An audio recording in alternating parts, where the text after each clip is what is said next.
Hello and welcome to Truth Be Told Black History 2026. Episode 2, we want to tell you another amazing story about a man in an episode that we call Stolen Freedom. His name is Solomon Northup. Solomon Northup was a person of color born free in Minerva, New York, 1807. He was a husband, he was a father, he was a landowner, he was a farmer, he was a musician. He was contacted by two men with a job offer. A few days of work in New York City playing with a traveling musical troupe. Since Mrs. Northup was working away from the home, Solomon decided not to bother her because he would be home before she knew he was gone. So he didn't bother to let her know about his plans. Once in New York City, these two men, Brown and Hamilton, put forward the additional prospect of earning extra money in Washington, D.C. And so Solomon accompanied them there. They had dinner at the National Hotel. There they drugged him and kidnapped him.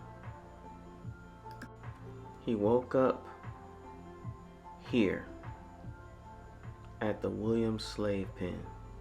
They had sold him to Mr. James Birch. The Williams slave pen was on Independence Avenue. Yeah, I couldn't believe it either. It is now the site of the Federal Aviation Administration. But this is where it was. And if you travel there, you'll find two placards outside the FAA that describe the Williams slave pen and slavery in Washington, D.C. Here's the bill of sale. We can see Solomon's name has been changed to Platt Hamilton. And he probably still had some hope because he did have all of the papers that prove he was born free with him when he left home. But that hope was dashed when he was put onto a ship headed towards New Orleans. He was sold south, and we see the manifest with his name, line 33.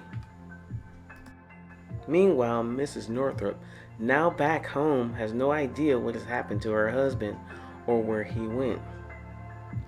He ends up in Avoyas Parish in the Red River District, which is north and west of New Orleans.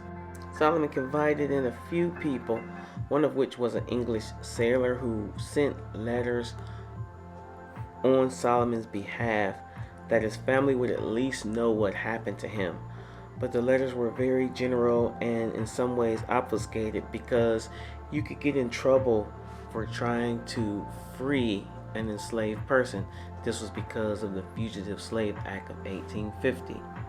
However, in 1840, the New York legislature had passed a bill that called for the freeing of New York citizens who had been kidnapped or taken as fugitive slaves and sold. And so the governor could appoint a special agent to go out and find these persons and retrieve them. But they didn't know where to look because Solomon's letters were really vague as to his location. Solomon meets another advocate, a man named Samuel Bass. He's a Canadian construction worker, and they actually work together on a project on the Epps property. After hearing about Solomon's story, Samuel Bass, also an abolitionist, began to advocate on behalf of Solomon, and he sent some letters. Now, back in those days, the United States Postal Service didn't have a monopoly on mail like it does now. There were any number of ways to send mail to have a letter delivered from one location to another.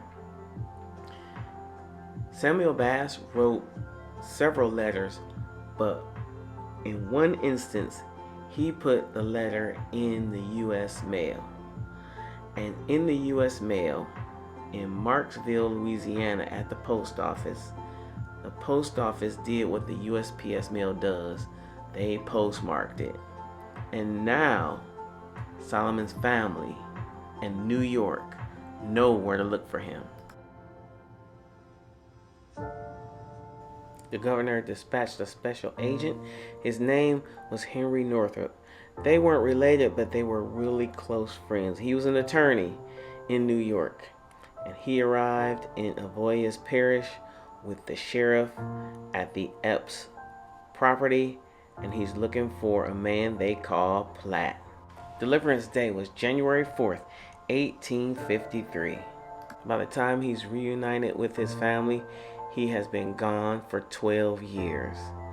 And that is where we get the Hollywood blockbuster Oscar award-winning film 12 Years a Slave. Solomon wrote his memoir. He went on speaking tours. And then he's lost to the pages of time. We're not sure when he died or where he's buried.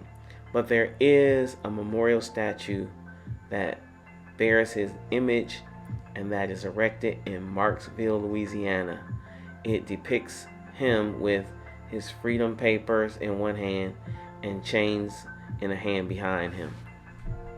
Solomon Northup, a story of resilience, perseverance, struggle, and triumph. You can find Black history anywhere, because our history is everywhere. If you would like to see more videos like this, please like, subscribe, and hit the notification icon to receive our new releases.